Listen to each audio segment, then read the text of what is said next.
Good evening, folks. It's Diamond with the Oppenheimer Ranch Project, Magnetic Reversal News, Shinrin Yoku, and Yurt Life, bringing you a grand solar minimum update Friday, March 15th, 9 p.m. Mountain Time 2024. A large CME off the west limb was observed earlier today, thankfully not headed towards Earth, but it has sent us into a level 1 proton storm just moments ago. Keep calm, it's boom time.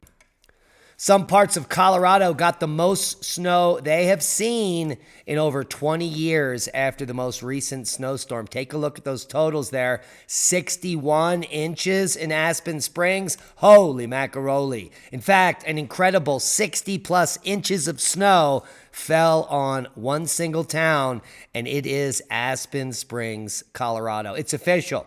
An updated snow total report that was published today shows more than 60 inches landed on the populated part of Colorado called Aspen Springs, which is located in Gilpin County in the Black Hawk area. Well, what just happened there? There, we're back.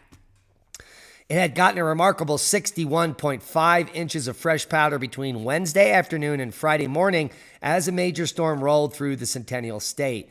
And that total is only based on snow that fell through 7 a.m. on Friday, as snow was continuing to fall throughout the day. Hey, shut up, Al, get in your hole. Al Gore is not happy. He says he has a cabin there.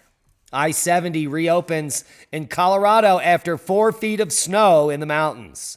Another mid-March snowstorm dumped feet of snow in Colorado, as we've just seen, and the Highway Patrol warned people not to travel, but one resident says it's what Colorado is all about. Yeah, being stupid and traveling in major blizzards. It's what we're all about here. Severe weather sweeps Midwest states. Apparent tornadoes across Indiana and Ohio leave at least 6 dead. This is a tragedy. Possible tornadoes causing extensive damage, dozens of injuries in Delaware and Randolph counties. Take a look at some of the walls footage torn here. off, fences uprooted. I'm missing the sign at my building. This morning, devastation across central Indiana. Several communities dealing with the damage of severe storms that left a trail of destruction in its wake. New pictures this morning showing lightning and funnel clouds forming over the skies of Selma in Delaware County. In Winchester, menacing storms caught on camera. Lightning illuminating the skies over Winchester, revealing a large possible tornado. A lightning strike nearly stopping drivers on I-69, showing the sheer force of the storm's power. This morning, neighbors are now dealing with the aftermath that'll be felt in the weeks and months to come. As the cleanup continues, our thoughts and our prayers go out to those affected. Hailstorm causes major damage in St. Charles County in Missouri. Let's take a look at some of the damage. Here on West Terra Lane, that's just off I-70 here in O'Fallon. I want to show you this row of cars because this really symbolizes what happened here. Look at this Explorer, the windshield just ripped, shattered by the hail. What about the hood? hood? As you go down the line here, very much similar, all kinds of shattered windshields, dents in the hoods, all of this from the hail damage that resulted from the storm that just tore through here yesterday afternoon. The damage to the lot here, just one example of what happened in the O'Fallon area.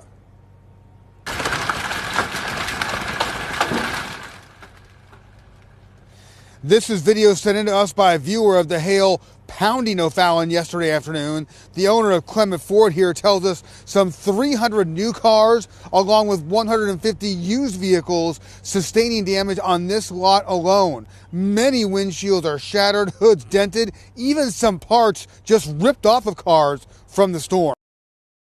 Well, that is certainly tragic news coming out of Missouri, and I'm sure is going to affect the insurance industry ever more. Have you seen your insurance bill for your vehicle recently? I have, and that's not the only place that was pounded by hail. Gorilla hail pounds Kansas, as we predicted yesterday in the update. Have you ever seen hail as big as baseballs?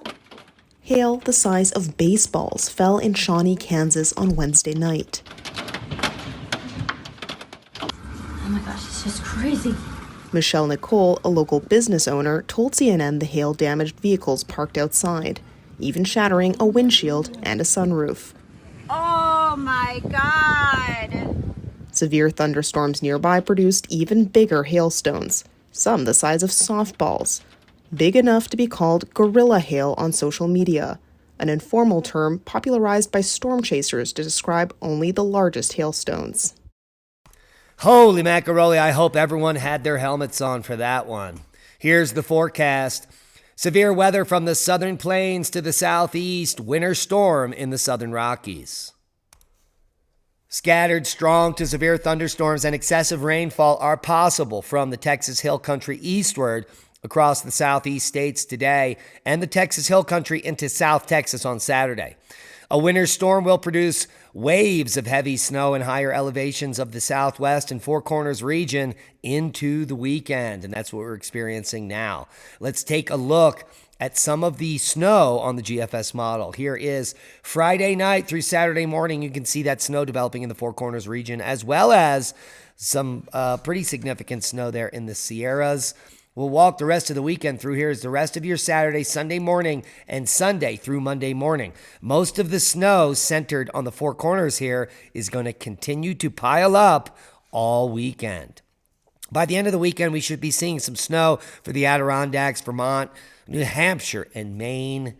Good news there as the snow continues to pummel these basins, and we are well above average in most areas across the country. Let's take a look at the week. Monday through Tuesday, a little bit more lake effect snow coming through Ohio and western PA, as well as western New York.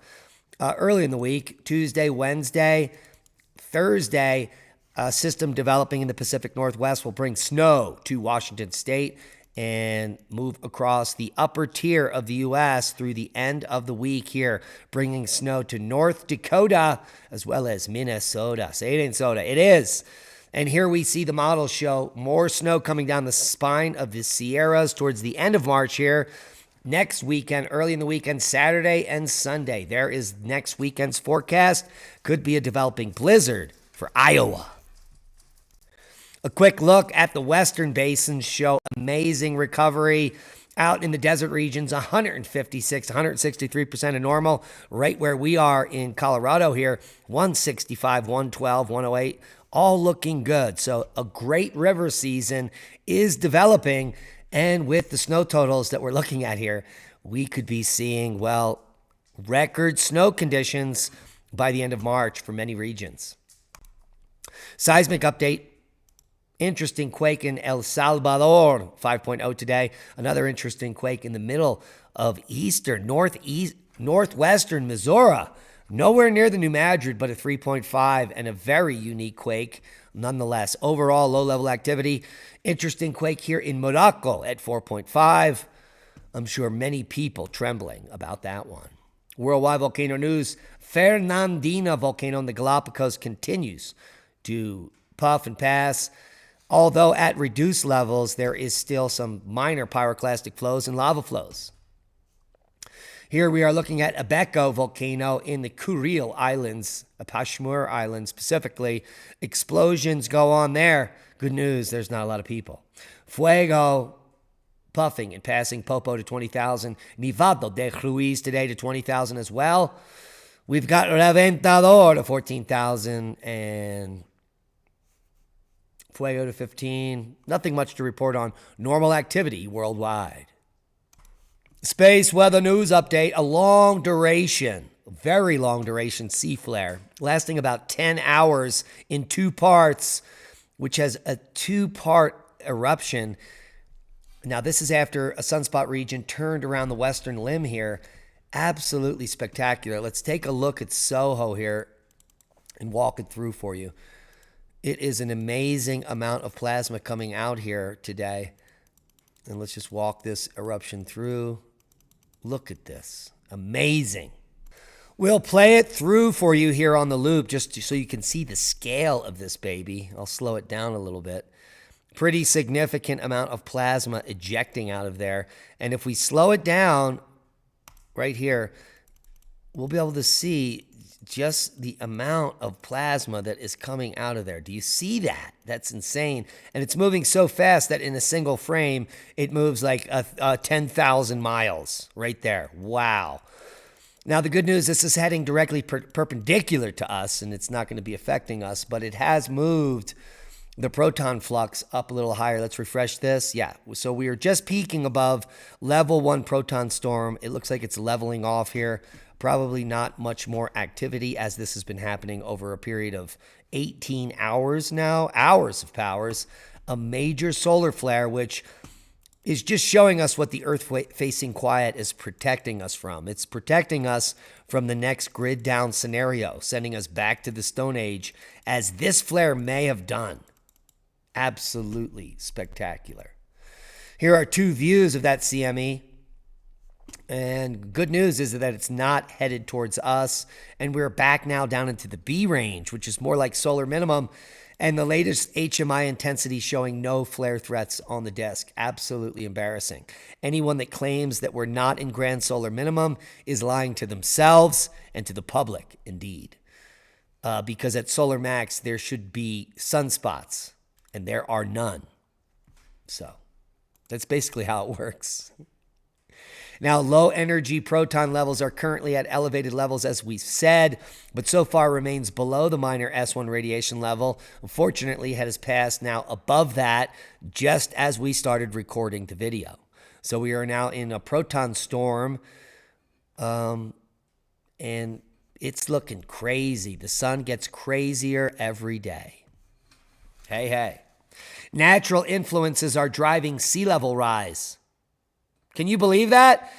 This is actually in the media. Natural influences driving sea level rise overlooked in media's climate coverage, Heritage Report says. Here is that Heritage Report, Coastal Inundation, Rising Sea Levels Explained. And what they explained, it has more to do with orbital dynamics of our solar system and has nothing to do with CO2. How do you like them apples? The paradigm shift has begun. All the links will be below. A blueberry grown in Australia breaks the record as the world's heaviest. Look at that blueberry. Wow, this giant blueberry tips the scales at a whopping 20.4 grams or 0.71 ounces, which in street value is quite high these days. But I do digress. That's a delicious looking blueberry. An interesting paper shared with me by one of our viewers, The Little Ice Age and the Fall of the Ming Dynasty, a review, should be read by all of you that are listening now. The link will be below. We're going to post it up right now in the comments there, in the chat. But based on the climate proxy data, several recent studies have concluded that the Ming Dynasty's reign in China coincided with the Little Ice Age, a global crisis. In response, scholars have published several reports in recent years addressing the topic. Now, this paper presents a comprehensive overview of the current research findings in English regarding this subject and identifies existing research gaps. The author proposes that the impact of climate on different regions during the late Ming period remains largely unexplored. David Dubine, much? Furthermore, scholars must exercise caution when assuming the adverse climatic conditions uniformly impacted the Ming Empire during the Little Ice Age. But I do digress. So Lee and I are going to cover this paper on our radio show, not tomorrow, but next weekend. So we wanted to show you the paper we're working on so you can get up to speed and be fully prepared for the production. Now, a free PDF that is available for the masses, I think may be one of the most important books of our entire lifetime, and it's called The Great Taking. And you guys are invited to read or download the book, The Great Taking, a book written about the scheme of the central bankers to subjugate humanity by taking all securities, bank deposits, and property financed with debt during the next collapse. So if you're paying a mortgage Mortgage, yeah, that's a death contract. You can only pray. There is no way to hedge your bets, which is why Leah and I own all of our property outright, and we have zero debt. Therefore, they can't take it. Now, you can download the book in PDF format. You can also get the HTML version. If you prefer print books, you can order the paperback or hardcover. I'm going to link you all below to the Great Taking documentary, which is available on CHD TV, Rumble, and YouTube. So you can just watch it, for goodness sakes, because we're all lazy now, aren't we? Until the grid goes down. Good news, we have some good tips for you. Your local conservation district, ours is the La Plata Conservation District. It has to do with big ag and environmental protection, usually the DEP station, but you should all have a conservation district in your county. Now we do, and they offer very low-cost native plants to ranchers and farmers that want to improve their forests. You're not allowed to sell these or resell them because they are that discounted. Here we can see I'm about to buy Western Sand Cherry, Prunus besseyi, a bare root bundle of 25 for just $50. Now, if once I leaf these out in a pot, I could sell them for $20 each, perhaps. But you're not allowed to do that. This is for conservation only. Your conservation district allows these super cheap products so that we can rebuild our forests one human at a time. I've purchased probably, I'm going to say conservatively, 20,000 native trees and shrubs in the last 8 years since I've been here, and I'm going to continue to do so and plant with vigor, including the Western Sand Cherry, which is almost extinct in this region and once was everywhere in the river valleys.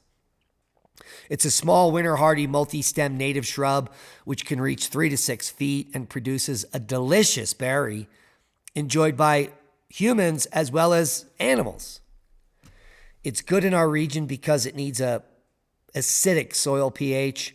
It can withstand alkaline soils, and it grows in high elevation. So Western Sand Cherry is our big project this year. What's yours?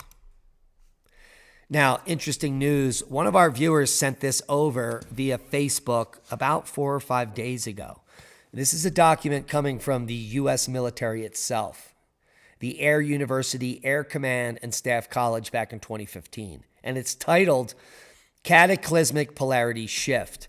And it may be one of the most comprehensive scientific endeavors by the military and may explain why governments around the world are doing what they're doing, why there is deep underground military bases, why Jeff Bezos and billionaires have bunkers. And Leah and I are going to dissect this tomorrow on our radio show, Revolution.Radio, Studio B, 12 noon Mountain Time, replayed on Magnetic Reversal News at 8 p.m. tomorrow night. The U.S. national security. Is U.S. national security prepared for the next geomagnetic pole reversal? Maybe they are, maybe they're not. I will link you below this 71-page expose, and you can bone up before the show, and that's a boom to knowledge. Please share this video as we are shadow banned. We need your help to grow. Become a Patreon. Support the work we do. We love you. Be safe. And if you stay tuned, we'll read the abstract for you from the document. Earth's core is undergoing a dramatic change with its geomagnetic field strength, dropping by 40% over the last 400 years, and satellite observations showing the field weakening 10 times faster than previously calculated. These changes are a precursor to a common geologic phenomenon known as geomagnetic polarity reversal, where the north and south magnetic poles of Earth reverse. Geomagnetic polarity reversals significantly decrease the strength of the magnetic field, thereby considerably increasing the interaction of solar wind with the Earth's atmosphere and biosphere. The purpose of this research is to answer if the United States is prepared for the impacts to national security resulting in the next geomagnetic polarity reversal. And the answer is, well, no. And that's a boom. Be safe. We'll see you tomorrow on the radio show.